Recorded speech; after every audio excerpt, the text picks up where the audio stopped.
আসসালামু আলাইকুম video viewers. সাম্প্রতিক গতকালকে আমরা দেখেছি যে স্বরাষ্ট্র উপদেষ্টার একটা কল রেকর্ড পাস হয়েছে। আমরা আশ্চর্য হয়ে যাই যে যায় দিন সহ প্রথম সারির কয়েকটা পত্রিকা এই ব্যাপারে নিউজ করেছে। আমি আশ্চর্য হয়ে যাই যে এত বড় পত্রিকাগুলো এরা ফেক নিউজ কোনটা সঠিক নিউজ কোনটা এটাই বোঝার সক্ষমতা এদের নেই। মানে এরা কিসের পত্রিকা চালায়, এদের জন্য অত্যন্ত লজ্জার এগুলো। তো আমি যখন কল রেকর্ডটা শুনেছি তখনই আমার কাছে মনে হয়েছে এটা কেমন যেন ফেক মানে এরা এআই দিয়ে তৈরি ভিডিও, ফেক ভিডিও, মানে হচ্ছে সত্য ভিডিও এরা রেকর্ড এরা বুঝে না। মানে এরা কিসের পত্রিকা চালায় এত বড় পত্রিকাগুলো। এসব ব্যাপারে দেখুন নিউজ করেছে Banglanews24.com। স্বরাষ্ট্র উপদেশের নামে ভুয়া কল রেকর্ড প্রচার। স্বরাষ্ট্র উপদেষ্টা লেফটেন্যান্ট জেনারেল অবসরপ্রাপ্ত মোহাম্মদ জাহাঙ্গীর আলম চৌধুরীর নামে একটি ভুয়া বা AI generated audio call record সম্প্রতি সামাজিক যোগাযোগ মাধ্যমে ছড়িয়ে পড়েছে।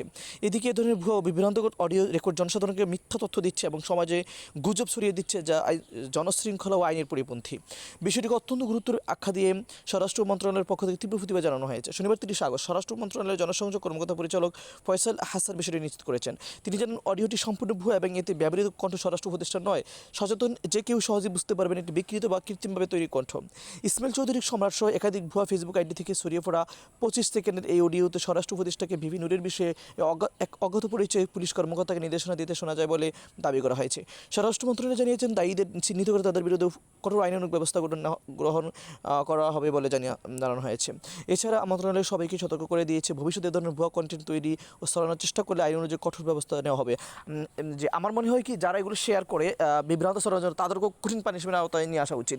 যেমন এই যে ইসমাইল হোসেন সম্রাট সহ এ তো খুব ভালো ভালো লেকচার দেয়, ইতে আসে মানে টক শোতে এসে, এ বুঝে না এটা কোনটা ভিডিও দিয়ে মানে হচ্ছে ফেক আর কোনটা সঠিক।